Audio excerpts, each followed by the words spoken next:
Good morning to everyone. Thank you for coming for today. We hope to make this a very meaningful session as well. So, to begin, to get started straight away, I'd like to introduce the panelists.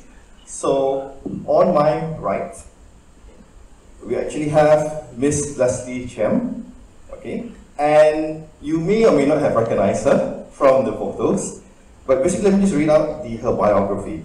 So Leslie Chem earned the title of Miss Universe Malaysia in 2022, and her impressive academic background actually might surprise some.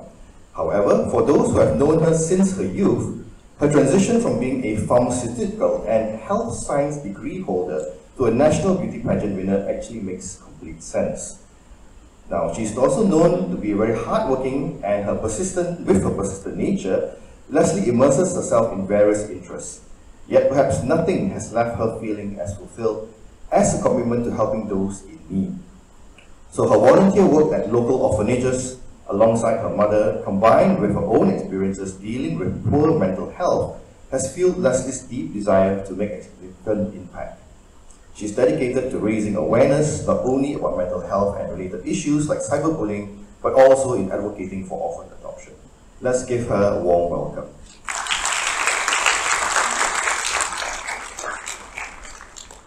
Now, to her left, we have Miss Alicia Ohwan. For Miss Alicia, her professional journey began in the field of corporate finance. Interesting. But her passion for helping others led her to pursue a new career as a clinical psychologist. Recognized as a strong advocate for her profession, she serves as an honorary lecturer, industry advisor, corporate well-being consultant, and clinical supervisor at both local and international universities.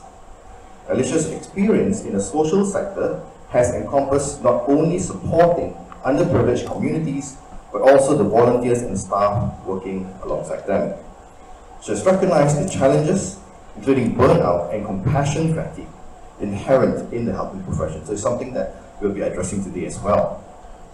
Her journey has been marked by the profound realization of the importance of self-care while extending care to others. Thus, she is deeply passionate about nurturing the supporters, as she believes this will amplify the positive impact of their invaluable work. So let's give her a warm welcome as well. Now, to my right, we have Ms. Ng Teng Yan. Okay. She is a mindfulness engager, educator, and trainer who guides growth and discovery in adults, youth, and children. She designs and delivers purposeful programs for corporate clients and community organizations. She's trained in psychology and education, and Teng Yan guides and supports children and their parents in facing challenges. She was blessed with the opportunity to be a caregiver for her ill parent. With diverse experience through her career and personal journey, she is passionate about empowering people to connect with themselves and to embrace their full potential. Let's welcome Ms. Ng Teng Yan. Alright, so to get the ball rolling, I would like to talk about the quotes that each of them have actually written. So I won't repeat the quotes, but the starting point is like, what inspired, this goes to all of you, what inspired for all of you to be engaging in the field of mental health, but also what inspired you to do this event for today? Maybe we start with Ms. Leslie.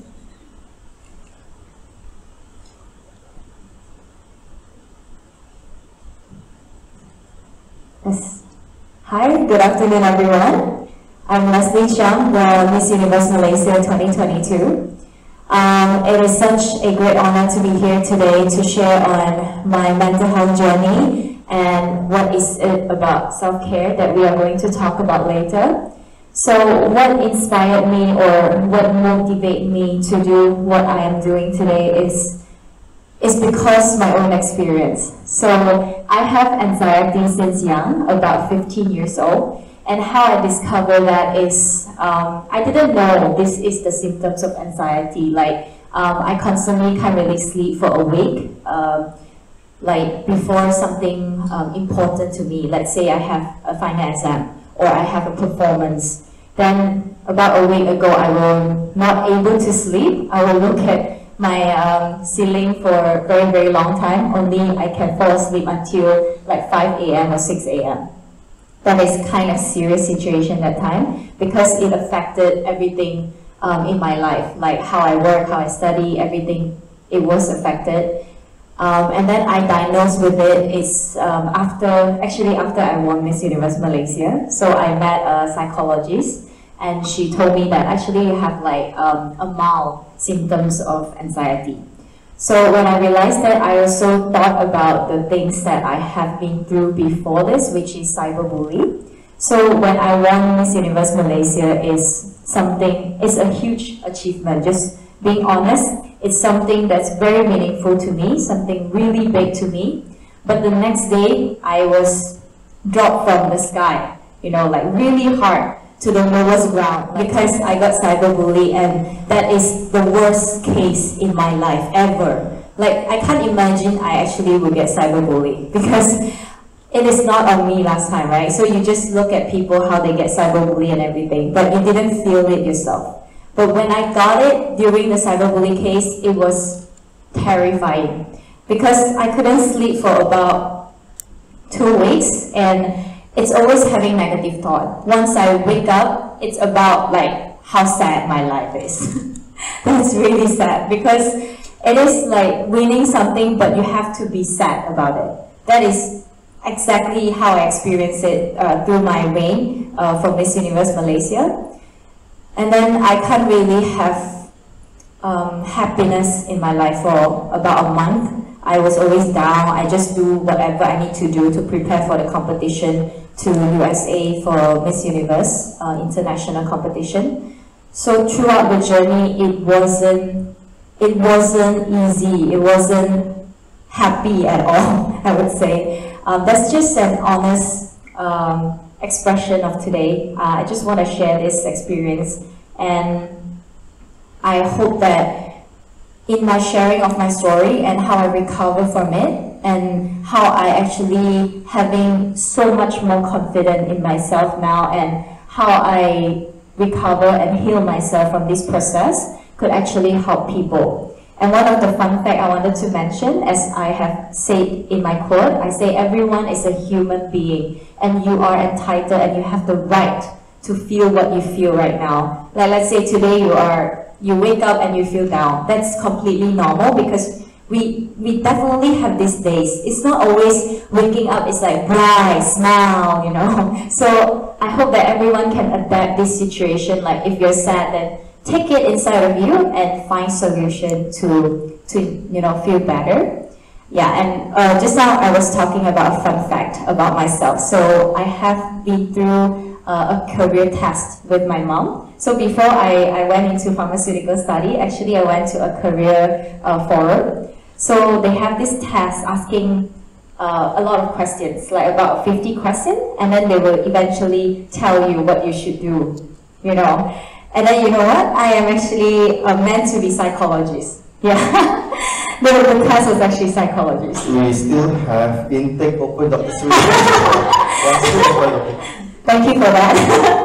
Yeah, that's the moment I feel that, wow, actually I am suitable in this field. And how I actually bring it in is after my own experience. And then I immediately think about it, oh, actually I have done this test, which I am meant to be psychologist. And what my mom have told me, it's very funny, because the moment the result came out, my mom was like, no, she's not going to be psychologist. She's like so sad of everyone. It's like 10 people come and tell me their story. I will be sadder than them. I will be like immersed into their life, Yeah, so that is why I started to think about it. It's like, yeah, maybe that time is not the time. Until now, I realized that, wow, it is actually my time to actually bring out the message and work together with all the stakeholders like NGOhub and Thrive Well to talk about mental health and to support every event that I could in this title. Yeah, so I feel really privileged today. Thank you. Thank you so much for sharing that. And thank you for being open and honest. I think you will find that as a common theme here for all of us as well. We'll actually get down to the challenges of things in the daily life. Even you'll hear later from both our other panelists as well. They hold positions, they're somebody in the field, but they are willing to be vulnerable today, so really looking forward to that, so thank you for that. Okay, so now moving on to Miss Alicia, because I'm nervous now when it comes to my turn. What inspired you? And because looking at your resume is actually really, really impressive. I mean, you started with finance, and then you get into clinical side, and then now you're actually leading an actual organization as well in mental health. So what has been, I guess, what has motivated you, inspired you to come to this point, and yeah, especially in regards to what you've written as a quote as well? Thank you so much, Alex, for that kind introduction. And thank you to IMU for having us here in the platform, giving us a platform and giving us a voice, right, to share our stories. So I've got two pivotal moments in my life that changed, or challenged, not changed, actually challenged my perspective. And the first one, leading to this quote, my quote was "Courage to be imperfect." It's not my quote. I copied this. It's actually from Alfred Adler. So for those of you who's psych students here, a lot of people know Freud and Jung. Adler is the underdog. Nobody likes to read Adler because he's like the unpopular one, and there's a reason why. Because unlike Jung and Freud, they work with populations that are more visible. Adler worked with populations that are more invisible. Marginalized and underprivileged communities. And going back to my story, I was the opposite. I come from a upper middle class family, very privileged, had good education, and an only child, had a lot of attention, too much attention, I think. So that's where the word perfection came from, right? Like it was not an expectation from the family, but it's just when you're the only one there, obviously the expectations just pile on. And when I was in university, this was my first week of university in Sydney, Australia, I went up to the housing office because I applied for housing, and I came about 1 to 2 weeks later because my father at that time was undergoing cancer treatment, and they said, "Oh, I'm sorry because you're late, so there were no more houses." And I'm like, "No more house? Will I be homeless? Oh my God, what about it?" Like all these negative thoughts just start, it was just started spiraling, and I literally just had a meltdown at the housing office. And the person, the housing officers, kind of said, "Okay, hang on, please, enter this room and just sit there." She brought me a cup of tea and typical Aussie style. "You know what, love?" They like to say that, right? "I don't know what you're going through, but I am sure, as an international student, it is quite common that when you come to a new country, being a student and everything else, it's going to be very difficult. I will try my best, to get you on a waiting list." So she kind of reassured me, "Okay, there's a practical issue that I'm facing, but do you have friends or family or whoever that you can ask for help?" So I was like, sobbing, like drinking tea and sobbing. Got some friends. Okay, so you can call a friend. Maybe you can just, bunk in with them for a while we sort out the housing. Said, yeah. But at the same time, she said that, a lot of students struggle during this process, and that normalizing. So I think that was very powerful, right? Normalizing that I'm an international student, my family's not here. And obviously she didn't know that, I just came back from caregiving of my father, the whole feeling guilt about coming to Australia, like should I go, should I not, all of that. Like she said, you should access our counselling services. I can make an appointment for you, but it's up to you. It's really up to you, love, whether you want to go or not. But it has helped me and helped, staff and students of the university. And the first thing that I noticed was, I'm thinking, like, is this woman telling me I'm crazy? Like, I'm not.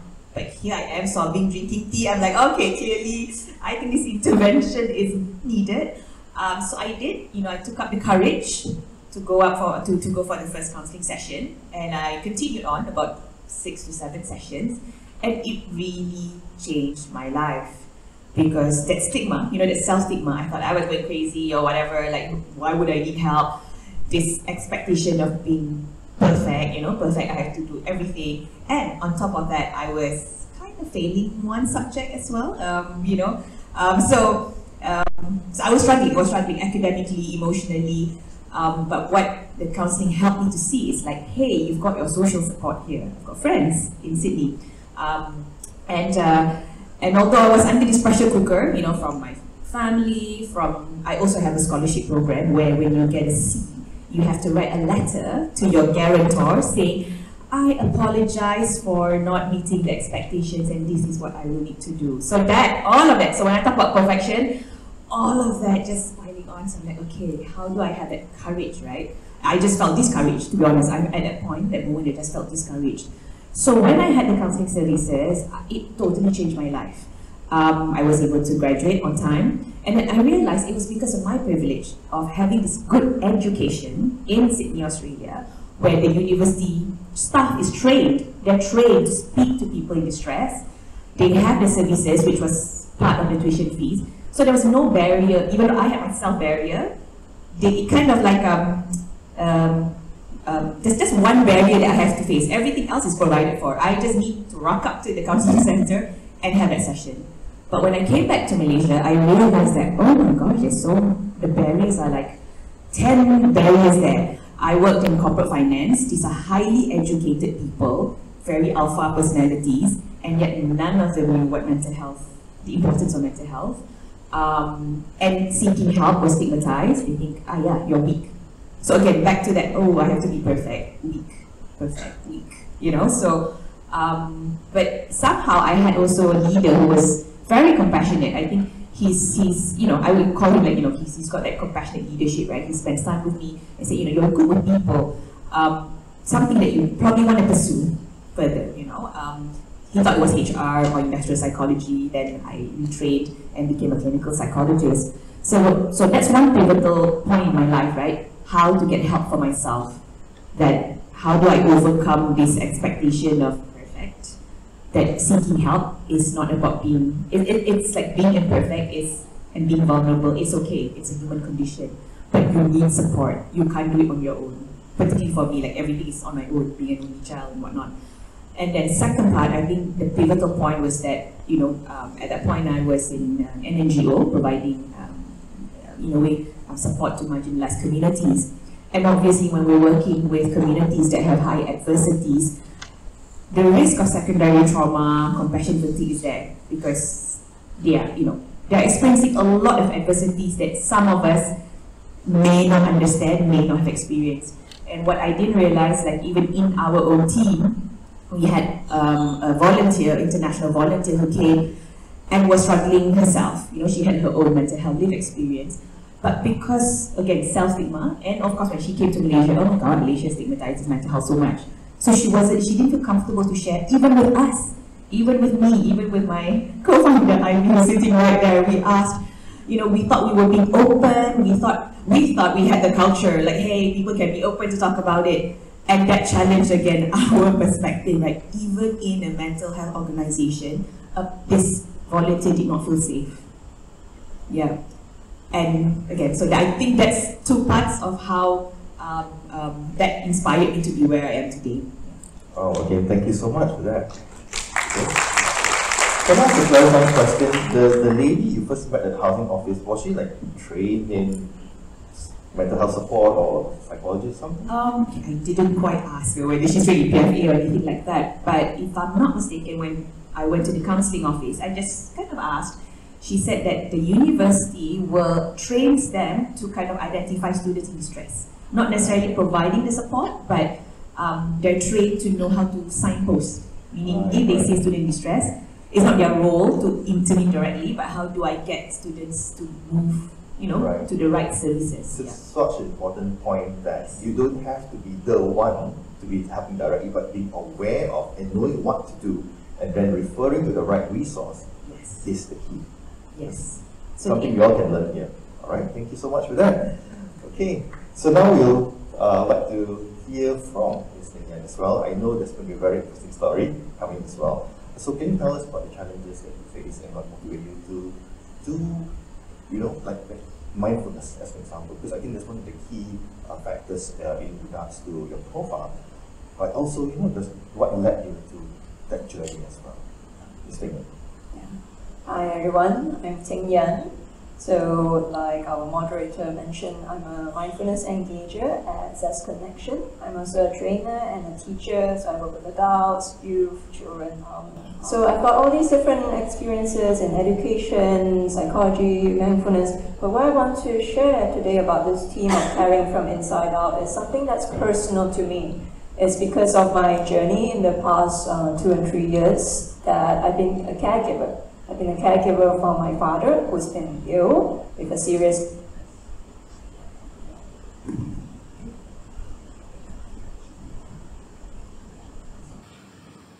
Hello? Okay. So like I said, my mom and I were the main caregivers for my father, and the 2-3 years that I've been a caregiver has really shown me this lesson about caring from inside out. It's definitely a very challenging time when we were caregiving. But at the same time, it's deeply rewarding. Now that I reflect about it, it's deeply rewarding, something that I would not be able to buy with money. It's deeply satisfying, and there's lots of lessons that I've learned. I've grown so much as a person. I've grown also so much closer to my father, and I've got to know him more as a person. At the same time, the whole family got so much closer together.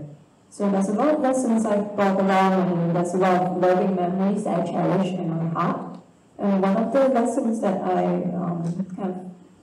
if I give word to it, it'll be that theme of caring from inside out. Because in the very beginning of the journey, when we first got that diagnosis, my father's ill, there was a sense of like fear, desperation, a lot of sadness, even grieving. And so there's a lot of desperate trying. We were searching for different doctors, different treatments, different therapies. So a lot in that desperation, a lot of pushing myself. And I also didn't see that actually I was pushing my father too. That in a way we became exhausted. I was exhausted, and I didn't see that he was exhausted too.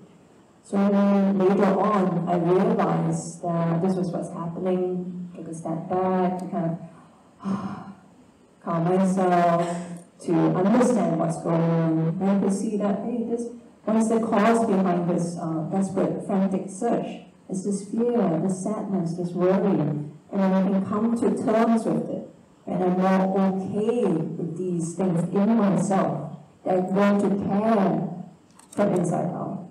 Then I'm more able to be with my father as he is, even with the sickness, as he is at that time. Not how he was, but how he is then, now, right? At that present moment then. So with that, this is where the mindfulness, I'm tremendously grateful for the mindfulness practice that I've learned in the past, that has come to life at that time. I needed to practice it so much day to day. It helped me being present in the present moment. It gave me a sense of stability, composure as I handle the day-to-day, but also the more important decisions. To have that clarity in my mind, what is important now, what's needed now. And also that whole sense of being present. I'm able to be with my loved ones, with my father, in the time that we have at that time, to really cherish that and to savor that, and to be present with that, rather than to be all wrapped up in fear and worry and sadness. So one of the things I've also learned the hard way was that I too needed to care for myself. That I roughly hinted I kind of went to the brink of like exhaustion, almost breaking down and like just tearing up a lot. That I went to that point, only then I realized that caring, self-care in a very kind and compassionate way is necessary. We care so much about others, but a lot of times we forget to care inwards and be kind to ourselves too. So when I took that step back to recharge, to take care of myself in a gentle and mindful way, that really helped to kind of restore my battery, like recharge like that. Then in that way, I could care more deeply, I could serve more wholeheartedly, and be with my loved ones, to do what is from the heart. That love and care just flow more naturally. And I also saw that I don't need to do it alone. In the beginning I thought, I need to be strong, I have to be weak, hold it all in, try to be tough, don't let them worry about me, right? But I later realized I don't need to kind of do it all alone, that there is support. There are kind-hearted people. Look at you guys came on a Saturday morning because you care, right? But there are kind-hearted people around. I have family who stepped in to help, my siblings, my mom, my friends, my mentors, my guides. So people around me gave me the support, and I'm grateful for that. So this team of caring from inside out, it's something I've kind of learned that when we care deeply for someone, a lot of times we also need to take a step back to care for ourselves. And when we do care and understand and accept ourselves for who we are, in turn, we can then accept and care and love the person that's in front of us, the people around us, and the things that we care about. And that care would shine because it's driving from the heart. So that's why. Thank you. Thank you so much for that. I've heard a lot of words using the word love from you. How you cared for your father and you put that in a loving way, despite the challenges, you learn to love and care for yourself, self-compassion. I think it's very, very important. But I would like to refer back to all of you as well, because I think in this whole process of learning to care for oneself, one of the key important things is we just need the knowledge in the first place. It's some sort of turning point where, wait, something's not working here. I can't handle things yet. I'm trying to do good, but something, there must be some enlightening time or position. Could you maybe share? Like at what point you realize, wait, I need help, or I need to reach out, or I need to do something different? Because I think in the, especially the mental health field, caring, especially when we care for others, I think we put a lot of pressure on ourselves to be that strong person, be the strong one. We make the assumption that others may not be able to do it, so we have to take that responsibility. But I think through what some of the panelists have been saying, is like, no, you reach out. But at what point would you be okay to reach out to us for that?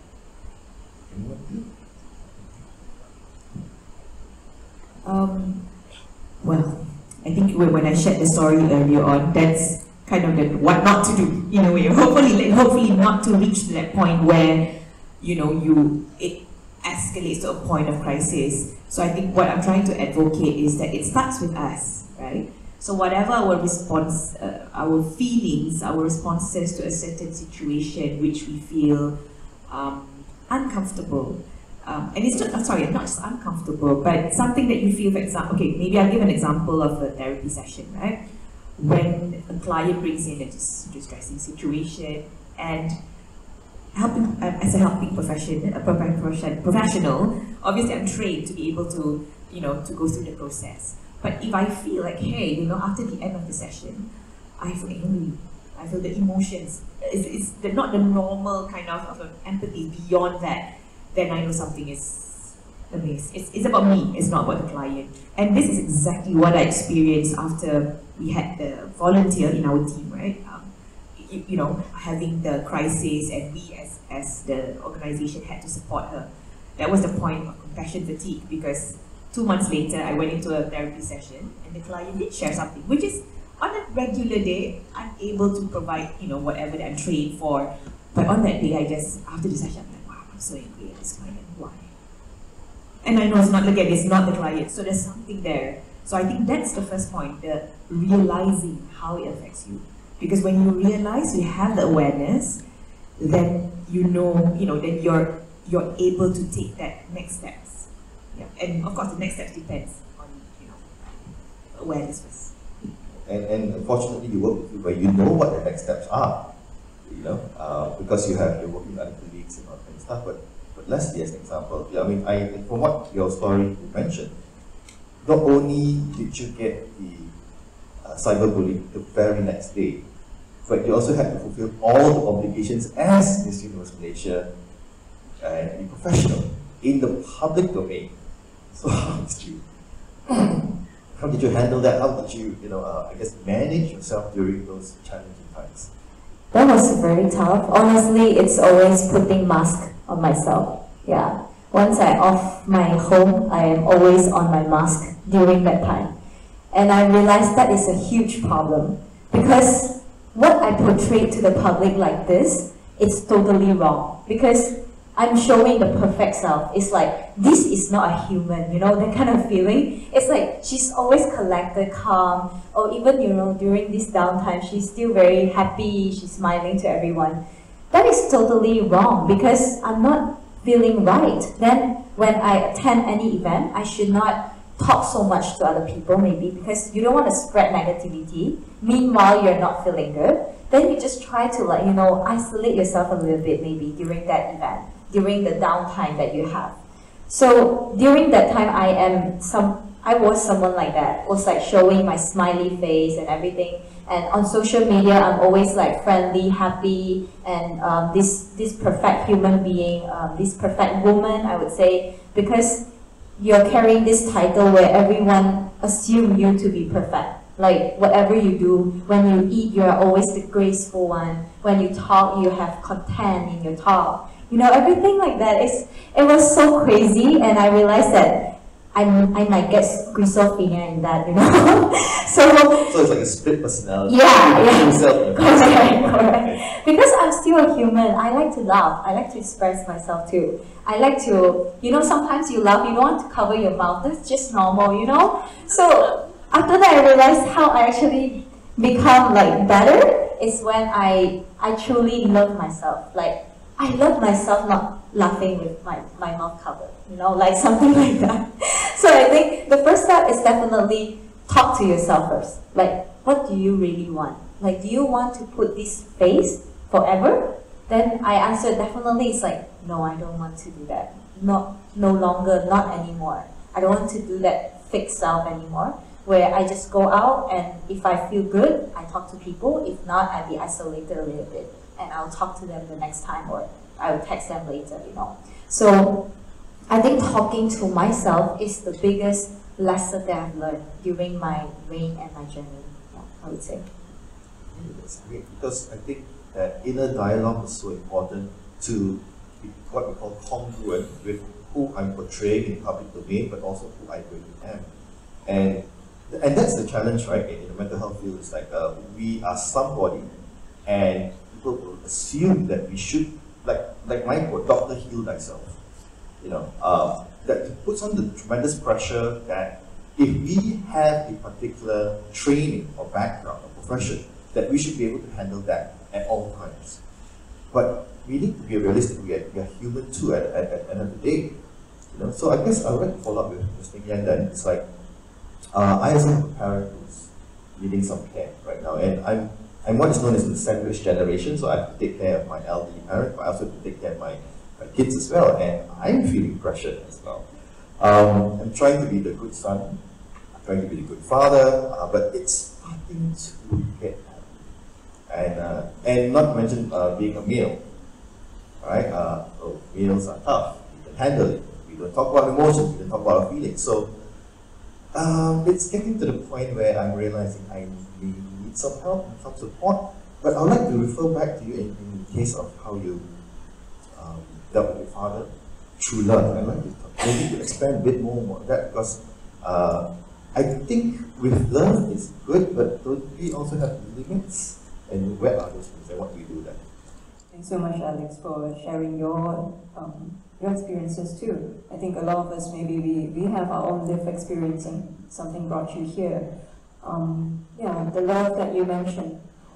But eventually it evolved to be more loving. But in the beginning, it wasn't so much like that. Imagine, I do remember that time vividly when my father first received the diagnosis from the doctor's clinic, and that evening, when I first heard about that serious illness, I was driving home alone that time.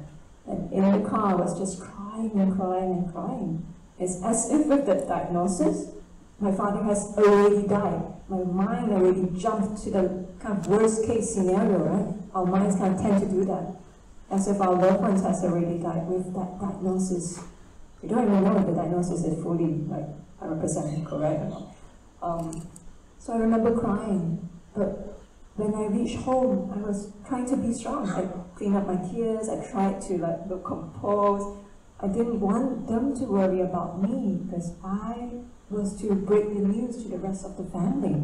So I had to kind of do it in a calm way and to not worry my father, because if he sees me crying, he'll be so worried that we are sad for him, so everyone's a mess. But with that, right, there's still a lot of sadness, grieving even.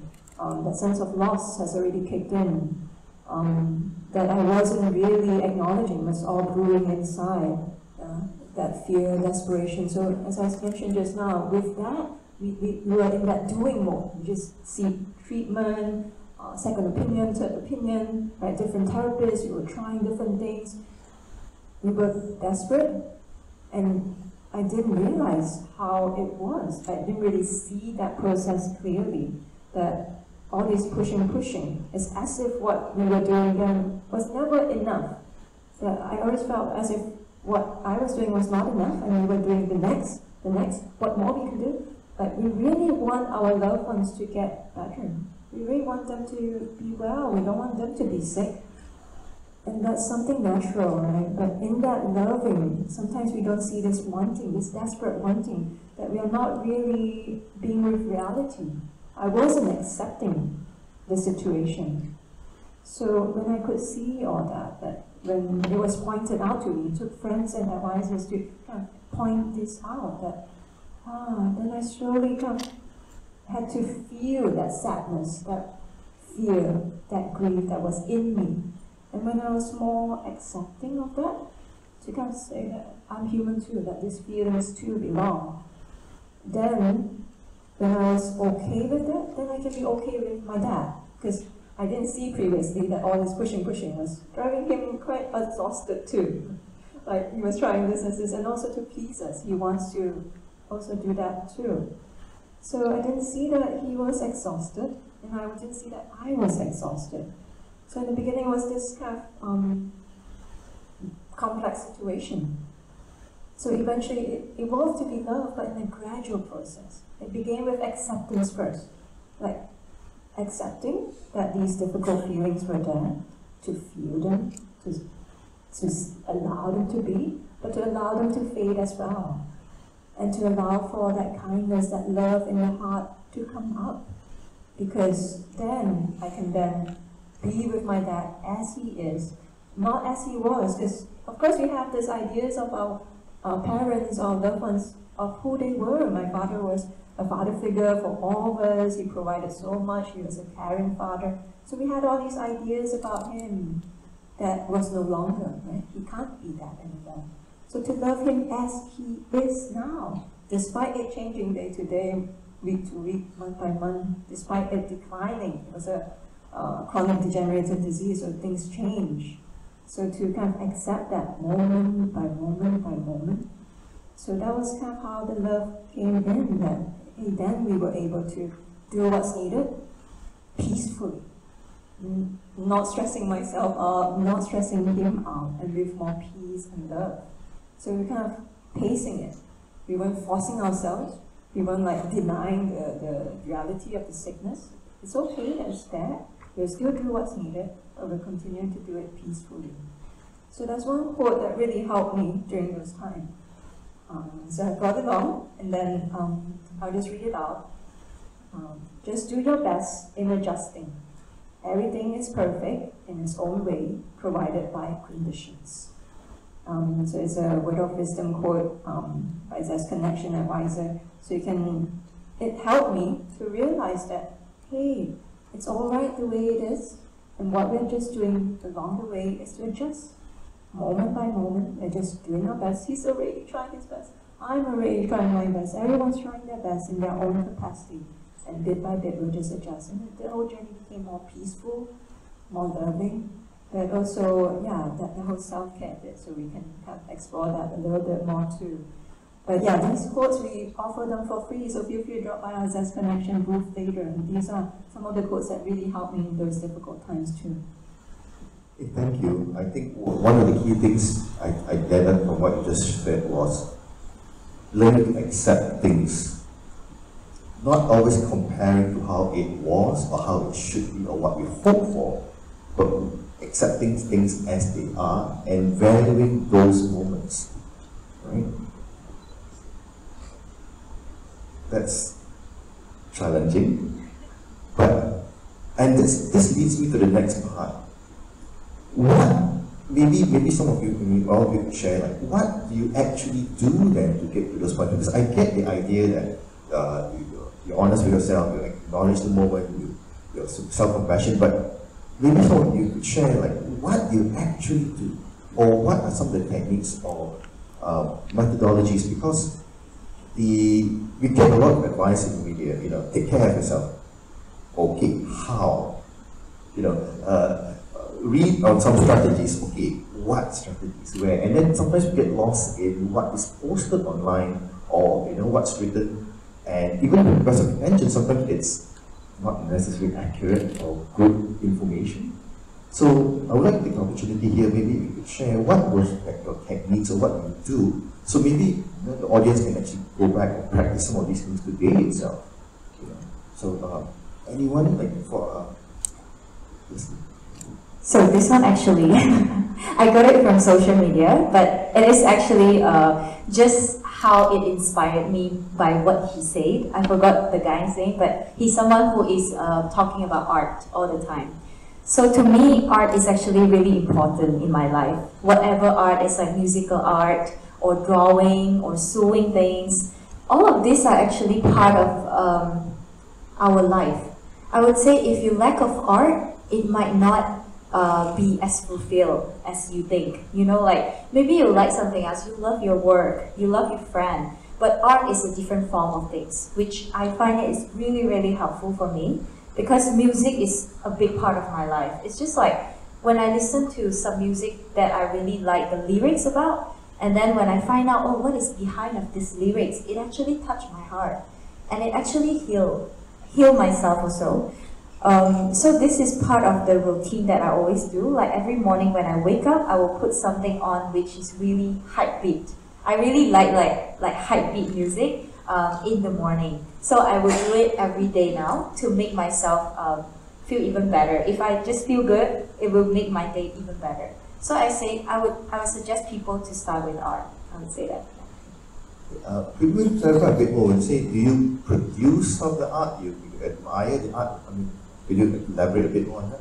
I actually play guitar. So when I started to play, I realized that music is beautiful. So before I play, maybe I just listen for the purpose of listening. But when I started to play, I realized that how beautiful it is, and then I dive myself into it. So like maybe 1 hour, I just dive into what I really enjoy doing in it. Like I don't know how to compose song, but I know how to rate the notes, and then how to change a little bit on the notes, how to change the key. And this kind of thing, in this process, it's actually a healing for me. Like in that hour, I care about nothing in my life. Yeah, it's just like playing basketball is one of the things I do. Yeah, it's like playing basketball is totally like out of the world. It's like I'm just focusing on the court, on how I pass the ball to people. Everything like that is very focused on how I heal myself during that time. Okay, thank you. For the psychology students here, it's called a flow experience. Okay, sorry, I'm in class right now. Thanks for being professional. Okay, so what Leslie just talked about is being immersive in an activity that has no direct outcome other than the enjoyment for itself. So it's something that you're not being evaluated on, you're immersing yourself, you're being the best version of yourself during that time doing it. So even if you play basketball games, it's not whether your team wins or loses, but it's just being in the environment, passing, strategizing, and all that. I still care about winning. Sorry. Still care about the outcome. Yeah, that's not the main reason I play. Okay. But at that moment, while during the game, you're immersed in the moment, right?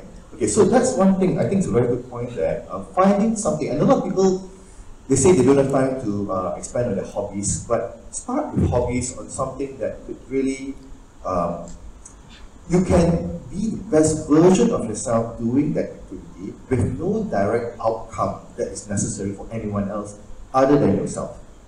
Okay, so that could be something to be able to implement on a daily basis. But you're going to ask yourself, what makes life interesting for you? What would you like to do, and do more of that? Okay, but yeah, I would like to thank you for that.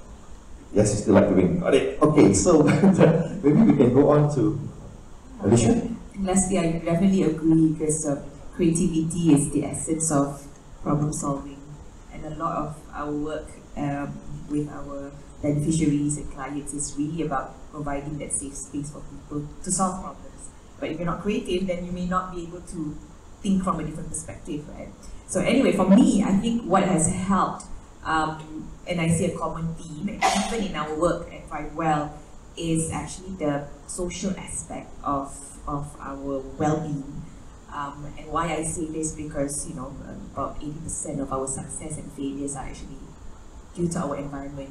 The people you're with, the place you're in, the school you're in, the workplace, the surroundings, right? So I think the social aspect is that, how do I say it? To access this, it comes back to the self, right? Because that awareness of self is important, and that you are open to new experiences, to meeting new people, to learning from people.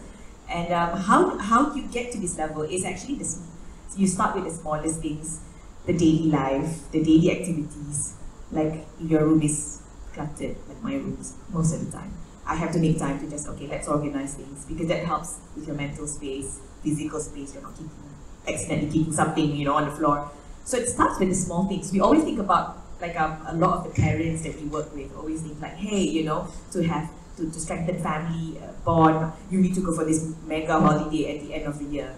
I say no, it starts with what you can do at home today. That 5 minutes or 10 minutes uninterrupted play with your child will build that bond. And this I learned from my parents. Like, they will make time, even for the simplest thing, like, okay, just 5 minutes, but you have only 5 minutes because I have to do laundry, blah blah blah. Okay, fine, I take that 5 minutes. So it starts with something small in that daily life, and when you have that ability to feel a bit of sense of control, so it also brings a bit of that sense of control, then you are able then to connect, with people outside. And I think that's important, because the dynamism, right? You learn from other people, different people bring different influences, inspiration. Then again, it helps you with the self-care, because sitting and being aware is good, but how you validate that to the reality. I think you need to kind of have that reality check as well, right? So that's why your social interactions is important. And in caregiving, I think hearing and thing I said, right, you don't have to do it alone. And that's exactly how I felt at that point. Being 21 years old, obviously I can't do it alone. 21 years old, I won't be able to know how to help my dad. But later on I realized the social connections. My neighbors helped. I remember it was bulan puasa, my dad was in the hospital, we were there every day. My neighbors sent, food for breaking fast every single day in that 30 days. We didn't ask for it, but she knew, like, oh, you're in the hospital, so she said, oh, would you, and she's a good cook. My neighbor's an amazing cook, like, awesome, in a way we kind of indirectly asked, because she knew we were in the hospital, so she's like, I'm cooking for breaking fast anyway. So that gesture really helped us to feel, that was self-care for me. Self-care that I know somebody was thinking of us. Then we can help my dad. I can focus on helping my dad because somebody's taking care of me in terms of my meals. Very simple gesture, but goes a very long way. 20 years later, I still remember this. Yeah, so imagine that. So it starts with self, but also how open in terms of your connecting and reciprocating. So now that family is needing support, we make time for that family. So you never know, right? At any time in our life, sometimes you need more, but maybe another person needs more, and that's where I feel like the dynamic of that social interaction is very important for our own self-care, because we can't do it alone. Yeah. Thank you. So I think what I hear from you is just the daily activities, everything that we do. Maybe we do it more mindfully, but also with purpose and clarity. Just like you said, a messy room is representative of maybe a messy mind. So if you want to declutter your mind, you want to declutter your room. It's symbolic as well, right? But also like having that social support in the environment, whether you ask for it or not, but be thankful and be accepting. So I mean, we don't be so proud to say, no, I can handle it. as an example, but we're just thankful if people notice something and reach out to us, right? Okay, so coming back to Tanyan's story about dealing with the parents and then the family members, did you have the challenges or difficulty reaching out to your other family members? Were they as understanding as you? And what did you do? Because I think many of us are in the caregiving. What were the techniques you do to help yourself along the way? So the techniques that helped me, so to going along with the day-to-day, I'm tremendously grateful that I've learned the practice of mindfulness. Even before those caregiving years, right, the mindfulness practice has really helped me during difficult times. And what do I mean by mindfulness? Is that we, from moment to moment, we know what's happening to us, we know what's happening within us, and we know what we're going to do about it. We know our intentions also clearly. Now, this might seem like, okay, I know that, but a lot of times we think we know that, but we don't. There's a Harvard study that's done, like about 50% of our waking hours, we're here, like we're doing something, but we're off thinking about something that's not going on now. So maybe that's like you guys now, huh? That you're here, but you're thinking about something else. Maybe you're worried about your loved ones at home. If you're sandwich generation, maybe you're thinking about your kids at home or your elderly parents at home. Most of the time we are here, but we're not really here. So this is where the mindfulness practice really helped me. It served me to take care of my better insight, to be more present in this moment. Because as the things outside were turbulent and difficult and challenging, if I can take care of myself with my better insight, that's going to serve, me to kind of navigate through that time. Like there's this other quote, right? That what is important is not the weather outside, it's the weather inside you. So I find that the mindfulness practice has already served me well to kind of take care of myself.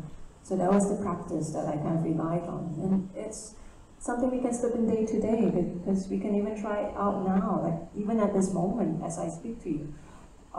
Like, can you feel your feet on the ground, for example? Can you feel yourself sitting on that nice cushion seat that you have, right? And can you just sense inward, are you comfortable or not? Just get a kind of feel, like, are you feeling a bit tense? Are you comfortable or relaxed? And then we can come back to our senses also, that hey, right now we're seeing each other, and that we're hearing sounds. And then we kind of gently tune in into our body aura. And maybe as you tune in, you can sense your body breathing. Right? And that's just a little pause in the day to just check in on our weather. And I would do that like many moments in a day. I would kind of frequently pause mindfully to just take a weather check. It could be just 10 seconds, like just now, like a minute. Or sometimes, like more purposefully, like at the end of the day, like once I'm done with the chores of the day, I would kind of take a mindful walk. So it doesn't need to be just sitting down with this, it can just be like as you're walking, as you're doing your daily activities, as I kind of wash the dishes, as I shower. Everyone showers, right? So it doesn't need to take extra time. So when I mindfully shower, I feel my body, I feel the water. I take that time for self-care too, right? It's like 2 in 1, 3 in 1, like that. So that has really helped me, served me well during those times, because it made the mind more stable. It allowed the mind to be more composed, because there's so much to be done in the day, right? Alex was hinting at it, there's so much to be done. I was like caring for my dad, but at the same time I'm managing my work, and there's things to be done in the house, and laundry, and all these things. And so if we don't take care, the mind is frantically planning on thinking the next thing. So when we come back to this moment, it's just one thing at a time, being present with what I'm doing, and just what's needed now, what's needed now. And this whole being present helped me to be present as I was with my father, as I was with my family. Because we have that time left, but maybe if you are just worrying about the future, you miss that time that's already here now. So by being present, I was able to savor all those beautiful moments we had. Simple things like walks in the morning just to get some sunshine.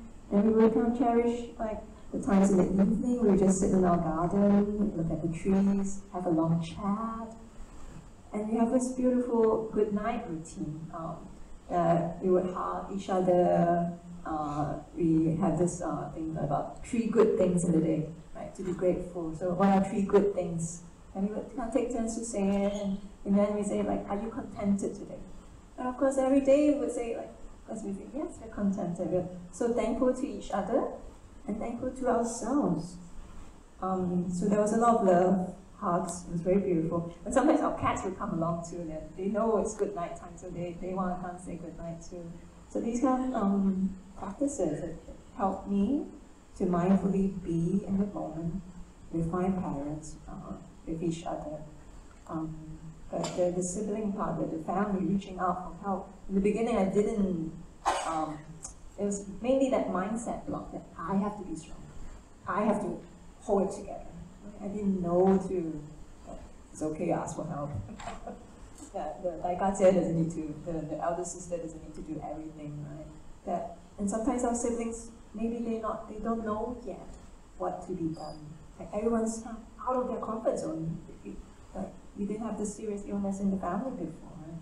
So to learn to seek help, to be open to receive help, and then people can step in different ways. It was beautiful when everyone contributed and shared their love in their way. Yeah. So yes, my sister's overseas, so she helped by researching many options, because she's trained as a speech therapist. So she would research all those medical options for us. And she would FaceTime almost every day. And there's a lot of things you can do online now. You can just purchase things for your loved ones. You just have them sent over. And that will make their day, like, food, they will buy grocery for us, send us our favorite food. My brother chipped in that he's a chef, so we make sure that we have good food. And we do all the house maintaining stuff. And then we had a care team. Like that. Slowly, we built up our care team of different people. The social bit, there were people around us to support that we don't need to do it alone. So thank you. So again, from what I understand from you, it's when you have each family member, even if they're away, they still can play a role. You can still participate. And even the gestures of just calling every day, like if you're buying something online, for example, it also shows that you care. So it's not that you have to be the one necessarily to be with the person that you're taking care of, but playing the role in supporting the whole family system, the unit, as it makes things happen, right? Okay, so again, thank you so much for that. In respect of the time that's coming, that we're counting down, I would like to address some of the questions that were posed online. And for those who are here also, there are some microphones available that you can actually ask as well. But let me just start the ball rolling, and maybe we can be a bit mindful of time as well. So I'm going to start back with Leslie as well, because I think you explained to me you are a very influencer, you're a model as well, and I see a lot of information, especially for the youth nowadays, getting their information, be it on mental health, in fact, in short bites of information, you know, and usually done in a fun way or exciting way. What are your thoughts in general about what's posted online in regards to mental health or taking care of oneself? To read the information from social media mainly, let's say TikTok have 20 seconds about mental health, I think it can take in at some point, but we need to validate first before we're going to trust the information. Let's say they say, oh, mental health issue is rising in Malaysia for 20%, but please do your research before you're confirming this and passing it around to other people. Because if it is not fact, it will be hard for people like them to help the other people too. Yeah, let's say today someone tell you the symptoms of anxiety is this, and then you feel, oh, actually you don't have anxiety. That's why you didn't reach out to the people who can actually help you. So I think the social media it's fun to have, but it's not everything, yeah, in our life. So basically cross-check the information before you share the be part of the solution, but part of the problem. Yes, I think the facts are very important. As a science student, I know that the fact is very, very important. Yeah. It's true. We have to go back to the science a bit. Then yet, one of the questions asked by participants was the guilt they felt in actually taking care of themselves or giving time for themselves, because it's like, wait, I'm supposed to be the caregiver, I'm supposed to be taken care of, and if I take care of myself, that's not right, it doesn't seem right. How do we reconcile ourselves with that? I also have that kind of notion too, that of course we want to take care of our loved ones, right? They're the one who needs the care. I can't do this. As if like if we step out a little bit, they won't manage. Maybe we do have that thinking, or that I've got so much to do, I've got no time, and then we feel guilty about just taking some time. So we always forget that we have the right to pause and take a break. Yeah, and that's another saying also, so come drop by out. So we always forget that we have the right, yeah, and to allow myself to have that permission to rest. At first I didn't permit even, because it took friends who pointed things out to me. That at that time I was really exhausted, I was so tired, we were quite sleep deprived. So we had some funny blunders, like we would put things into the washing machine, but we would wash the whole pillowcase and the pillow, and then I would like have minor accidents, like I scalded myself with hot water. So I was really running low, almost running on empty. And I didn't really see that I was exhausted. So it took people to point things out that, hey, maybe you need rest too. Yeah? Why don't you drop into our weekly mindfulness support group anytime, just a little bit of time, whatever you can, just drop in and just rest. At first I thought I had to kind of grapple with this a bit, that I didn't have time. But when I made time to rest, all I went in there was just to rest because I was exhausted. So when I did show up, I just rested the body. I rested the mind. Then slowly all those feelings that I was suppressing, the sadness, the guilt, the fear, tears just flowed out. So weeks on end, like when I showed up in the session with my friends, just tears. And I just allowed the tears to flow. To not suppress them and hold them back, to allow the feelings to be as it is, but also to give them space to go. Right? When we hold it back like that, we're denying it as if, right, we're superhuman. Right? But when we allow it to be felt, it can then arise and pass. And that's where the mindfulness support group, the mindfulness practice helps. And so when I learned to kind of put on the oxygen mask for myself, when I recharged myself, after that, the body felt more peaceful, more at ease, less tense. The mind also felt just broader. It wasn't just narrow, it was more relaxed, more accepting of things. I was more able to have, there was more love. Right? Then I was able to serve more wholeheartedly, rather than like running on empty and exhausted and just doing that begrudgingly what I could with that heaviness. So I could give more fully. And that was because I made time to do that. But it's not like we indulge so much, right? That guilt, perhaps you think like I don't deserve or I indulge. But when we're mindfully doing it, we know when it's enough. Or we know when we need to take a break, when we need rest. There were times that I kind of had to take respite, like a full break from what I was doing. I would go to a friend's house and take a respite break there to just rest the body, rest the mind, and that's how I recharge. And after that, yeah. So don't wait until your battery's like zero, right, or like 1%, just like these things, right? The phone. We recharge ourselves. Don't wait until we're at the brink. I had to learn the hard way when it's like, exhausted and like really not okay. So don't wait until then. So yeah, I guess that's how I mindfully cared for myself. And I said the night walks and the daily mindfulness pauses, mindful pauses. So that's why we are kind of, at the end of the forum, we're offering this free session, right, for people that you can learn these things, that to help our own selves. We're offering this online mindfulness workshop, free to be you. So stay tuned until the end, they will announce it and launch it. But it's a life skill, it's a life practice that can help us to nurture ourselves, nurture our own well-being. And so do join in, it's on Zoom, it's free. Yeah, so take care of yourself while you take care of others. We always forget to put our own oxygen mask first. So don't forget you have the right to pause and take a break.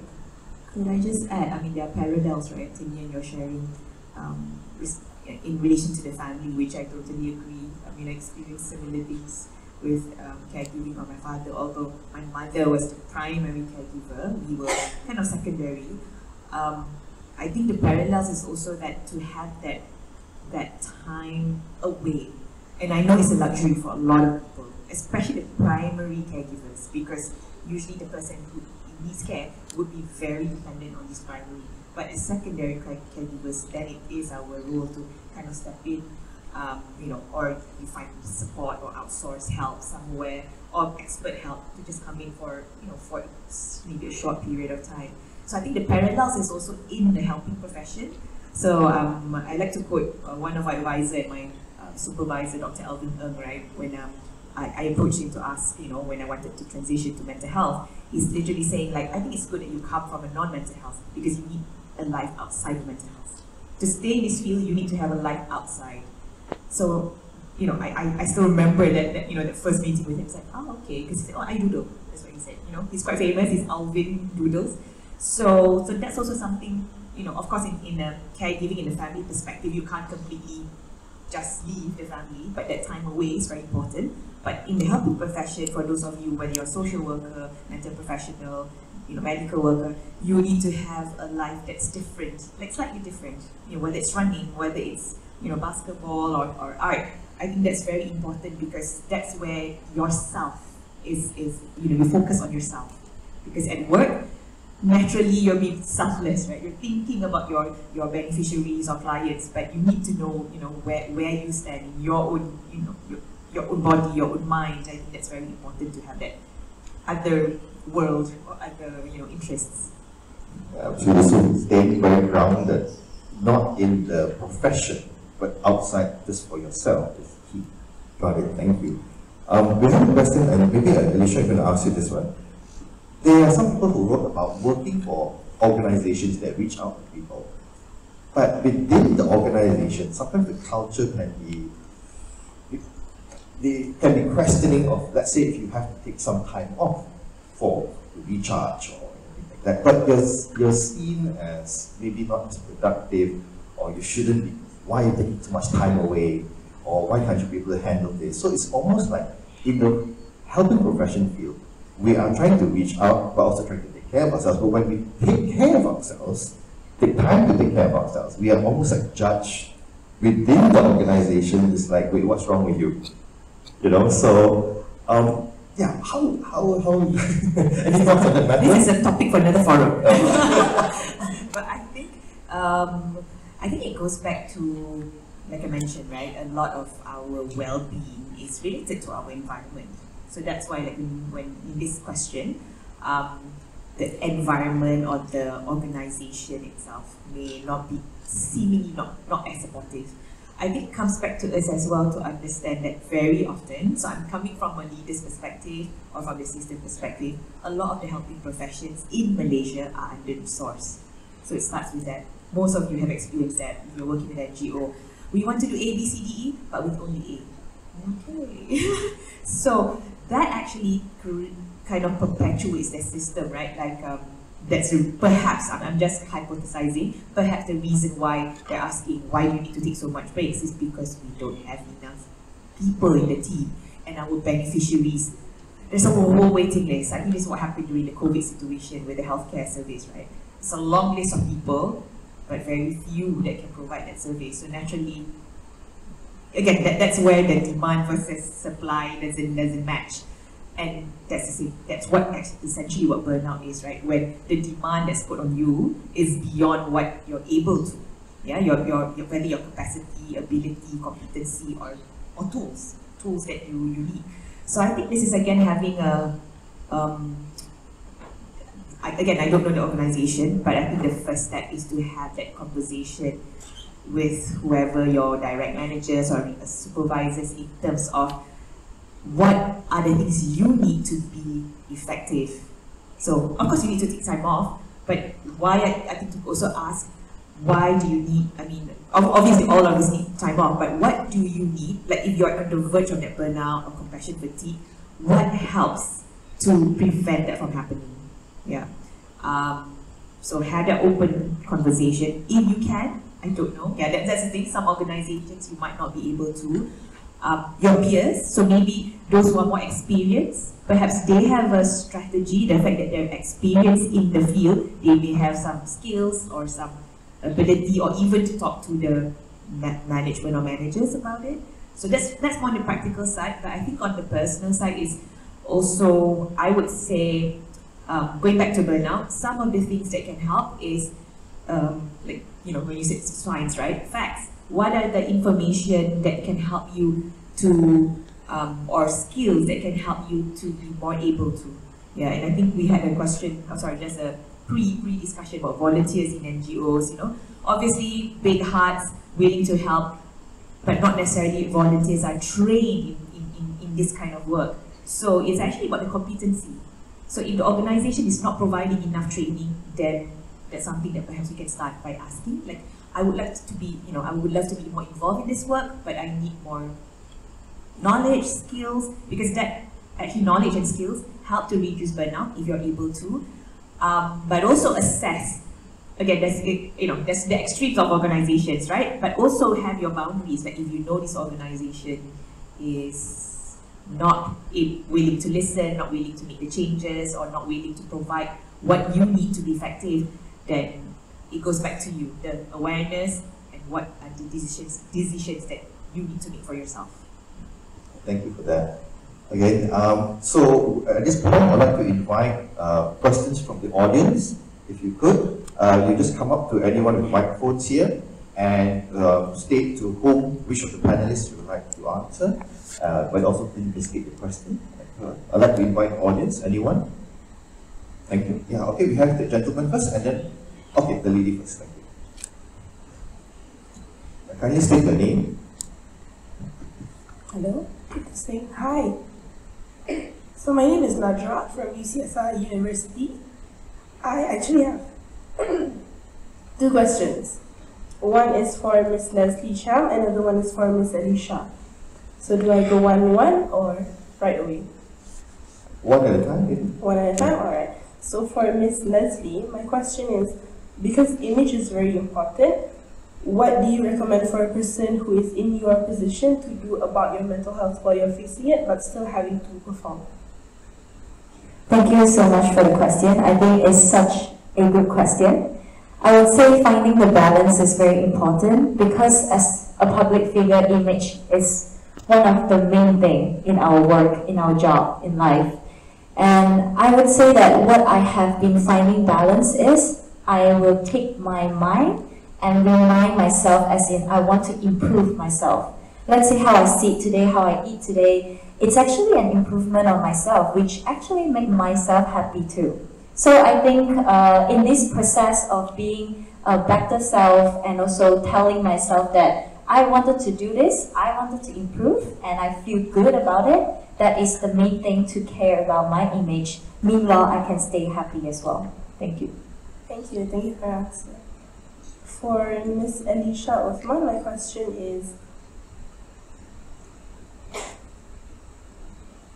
how do you support a person who is stubbornly independent? Which means that if they are high performing, if you know that they work hard and you want to help them out when you feel like they're on the verge of a burnout, but they're very independent and stubborn about it. That sounds a bit like me, I guess. I think it's, it starts with, so I'm assuming you're a friend of this person? Or just in general? In general. So perhaps what do you mean by support? Do you want to be effective in, like doing individual support for this person, or is it in a working relationship, or is it friendship capacity? Because it's very different. I think in terms of being friends with this person. Friends, okay.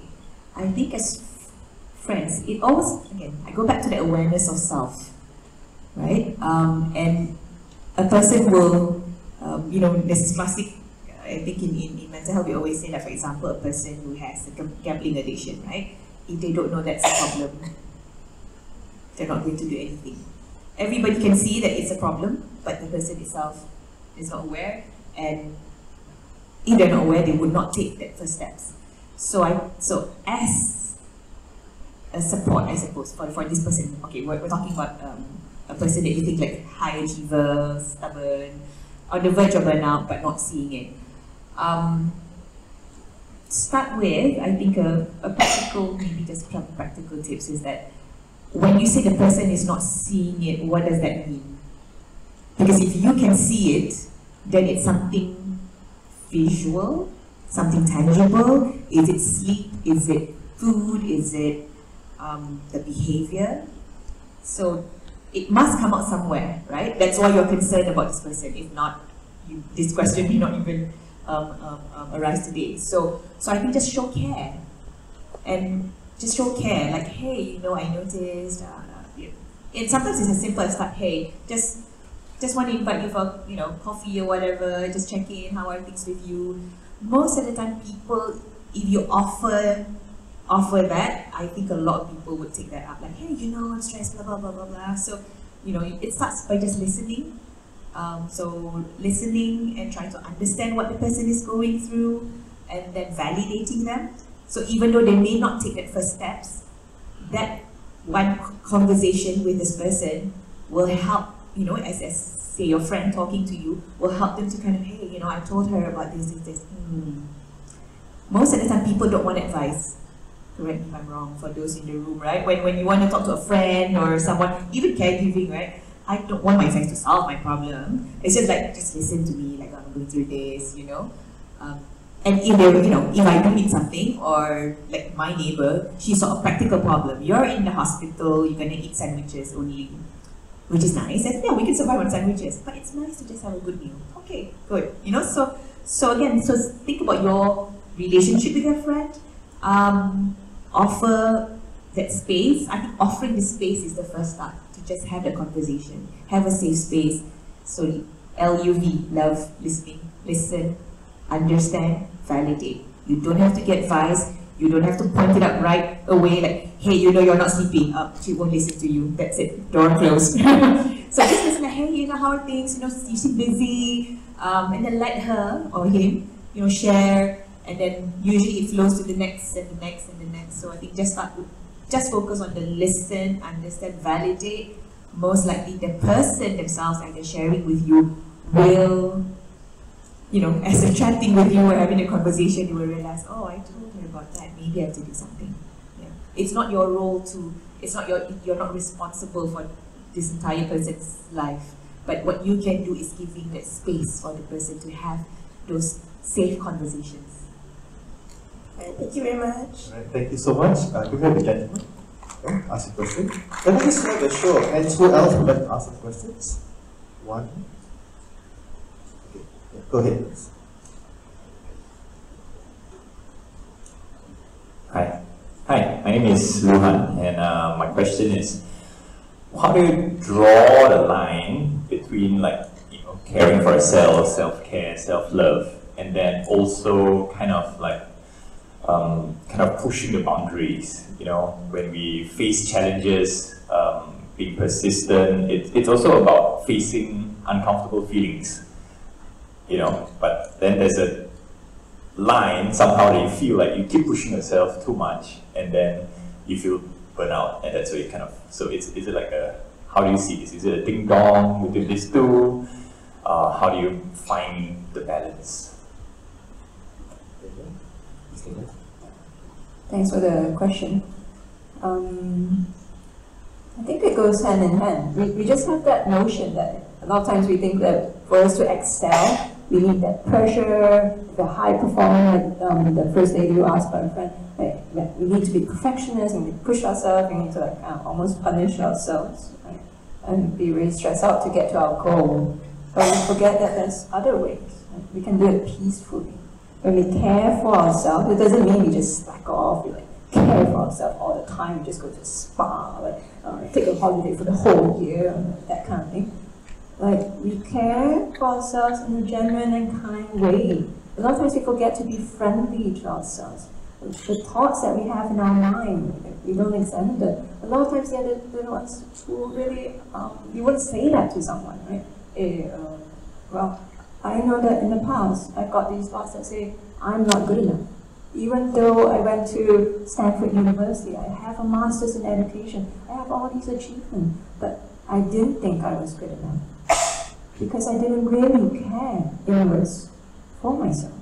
I just kind of push on, push on, push on. I didn't realize these toxic thoughts, negativity and judgment had a toll. Like eventually it took a toll on the body. I had really abrupt skin condition. It erupted and raised severe eczema for many years. This happened about 10 years ago. I just did a BFM podcast on this, also called Caring from Inside Out.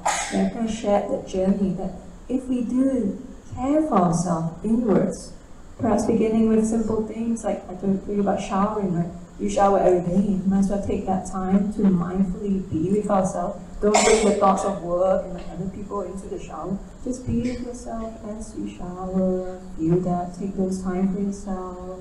Right?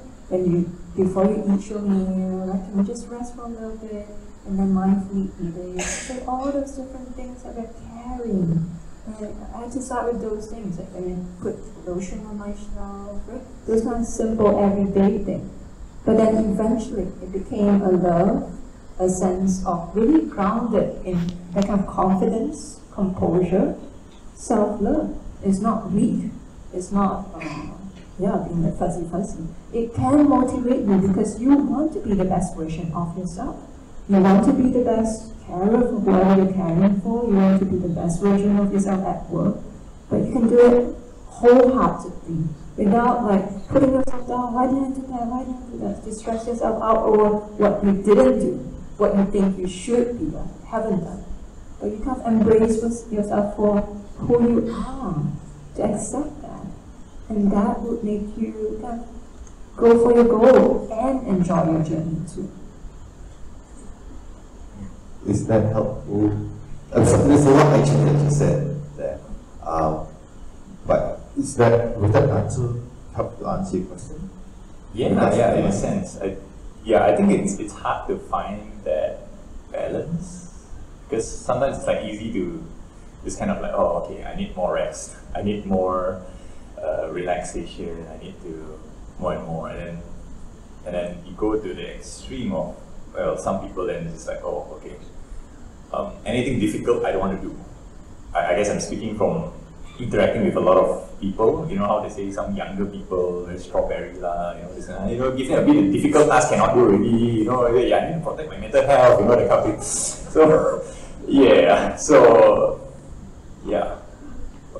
any other thoughts from it comes back to really knowing ourselves, to know what's the cause of the things that we do. Right? For me, just I share some of my journey. But before I saw what was causing it, I was just doing it. So in those years where I was kind of pushing myself to achieve and all this, I didn't see that the cause was that I didn't feel quite good enough. So that's why I kept pushing myself. Or like in the beginning of the caregiving journey, I kept pushing. But the cause of it was because of the fear, the worry, the anxiety. Right? When we can't get to the root of things, when we understand it more, then it allows for options for us to see more clearly what can be done. Perhaps we don't need to go through that single track mind that we just pursued in that way. Then we see options. Then we can live life and learn from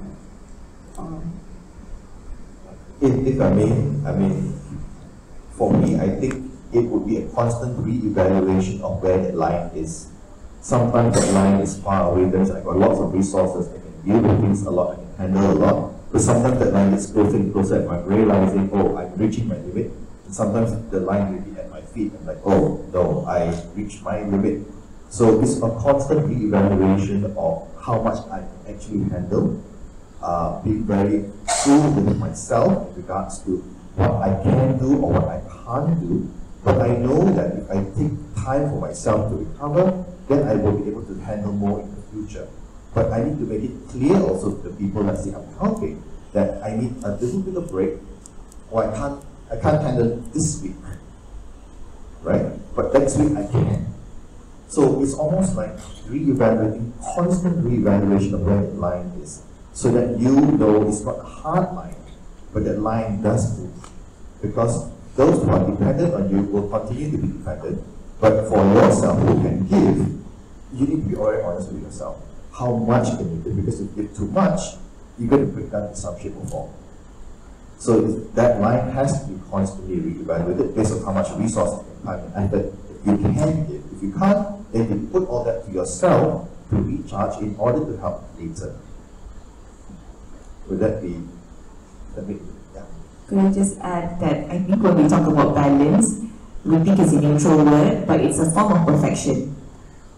So you want to reach a perfect balance. When actually what Alex and Tingyan shared, it's a fluctuating. So it's not this perfect line. Actually, sometimes I'm hanging on the rope. Sometimes I'm dancing. Sometimes I'm, I twirling around the rope. Sometimes I'm just crawling. But the rope is there. It's just that you're up or down or around it. And I think I like Michelle Obama's quote. She said like you can have everything, just not at the same time. So that's the evaluation. You can have it all, just not at the same time. That's the reality of a lot of the things, in my personal life, and also in working with so many of our, communities, beneficiaries. They have more adversities than most of us in the room.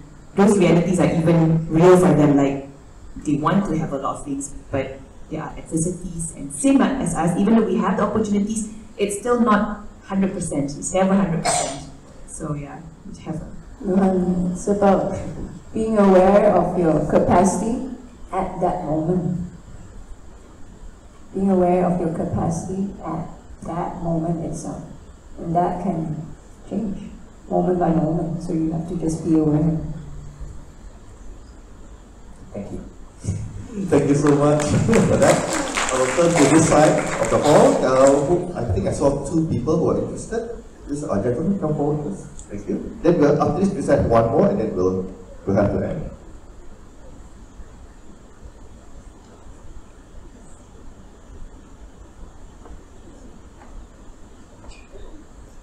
Hello.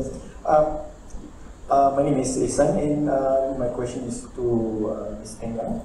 So when we talk about illness, caregiving, I like to view it from the 5 stages of grief model.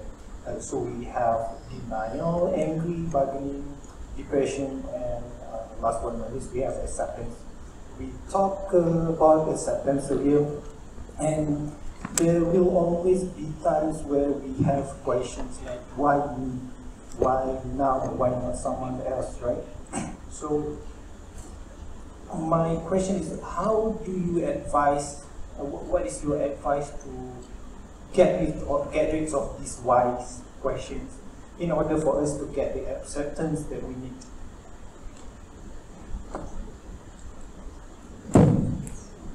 Thank you so much for asking that question. So those questions of why this, why now, why our loved ones, why not someone else, or why me? If we allow those things, those thoughts to be there, a lot of times maybe we are saying, I shouldn't feel like that. Right? I shouldn't have these thoughts. I should just do what I do, right? I shouldn't be kind of so negative. So we are judging those thoughts. But if we can allow those thoughts this space to be there, but we allow them to surface, that we are aware of it, that's the first step, right? That not to push it away, not to deny, not to fight it, but to allow that to be known, right? That we know these thoughts are happening. But we don't need to also kind of sink our whole self into it. It doesn't need to be our whole attention. It can be in the background. Right? So a lot of times when those difficult thoughts or that we're questioning this, we're saying, why this? And if those are trailing in my mind, sometimes I need to kind of ground myself back. I would kind of take a walk.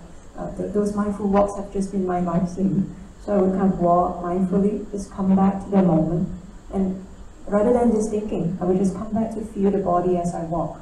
So feel my feet on the ground, feel the body moving, take a breath, and then slowly allow the body to rest as I walk, right? And allow the mind to settle down. Then I know more of what's happening. And this is how slowly we can allow the mind to calm down. We can allow the body to calm down too. And it's not like we're pushing away the thoughts, I shouldn't have this, shouldn't have this. So when we allow the space for the mind and the body to calm down, to see what's going on, then we can see that, hey, what is happening in front of us is this reality of perhaps our loved ones being sick. Right? This is what's happening now.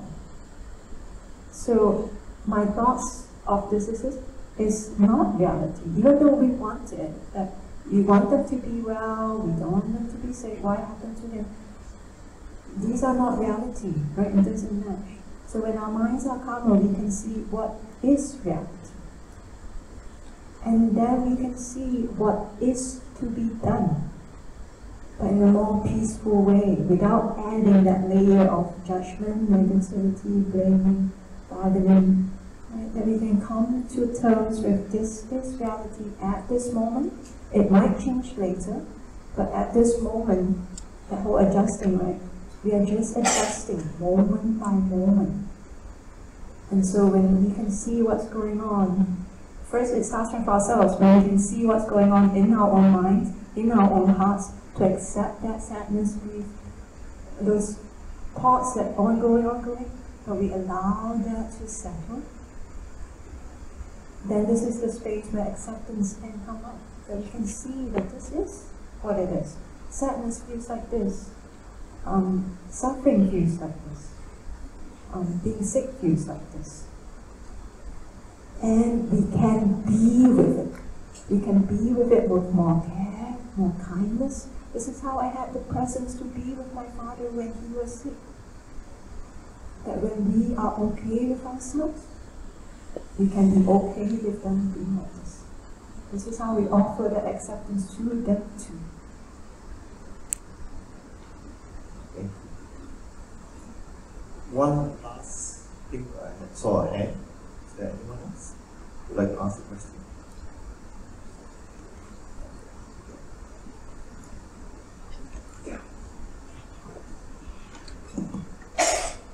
Hi, good afternoon. My name is Muhammad Diaz. I am actually a student here at IMU, and I have a rather open question for the panelists. This one is regarding self-care in general. So, as a psychology student, I understand that self-care is very important. We advocate for self-care. We advocate for taking time out of the day for yourself, just to mentally reset or relax. But I'm having some issues, and I think some others can agree as well, that sometimes I lack that motivation to get started on that. Sometimes I feel like I don't have enough energy to start this self-care journey. So my question would be, how should we, or how can we gain back that motivation so that we can start this self-care journey? Okay, thank you. How do you get started? I need some time to think about this. I think I'll come back to my point. It starts with the daily activity, because very often you think self-care just like being a mentioned spa, those things, no. It starts with that daily activity, the one thing that you can do that's important in that daily activity. So it's actually a technique in CBT called activation. So you're activating. So the one thing that you really don't want to do, but just start with that one thing. You don't expect it to be perfect. Like for example, you have a very cluttered room. You don't expect that you're going to clean up your room completely. But just start with that one corner. Okay, the books are on the tables, and what I'm going to do is just put the books in order. Start with that. That is one form of self-care, right? Because you're doing something for yourself. And if you do experience, I think again, you know, the forum today we're talking about how also important that if you feel you need that support, just like my experience, in university, feeling, just what I think Isan mentioned, the 5 grief, right? It was literally anger, My 20s was just very angry all the time, so angry, not trying to accept. So it starts with, if you know that you need that other support, do seek that help. Just like, hey, I want to learn sports. You can't be a good footballer just kicking a ball. You need to have a good coach. So the same thing with our own well-being, right? There's a lot of things we can do on our own, yes, but when the time, if you feel that there's a time, hey, maybe I need that support. Yeah, so reach out for that support, and learning from my experience, it's not because you're weak. It's not because you don't know what to do. It's really because you want to learn something. So just think of a sport analogy, right? Learning sports. You need a coach to be good at what you do.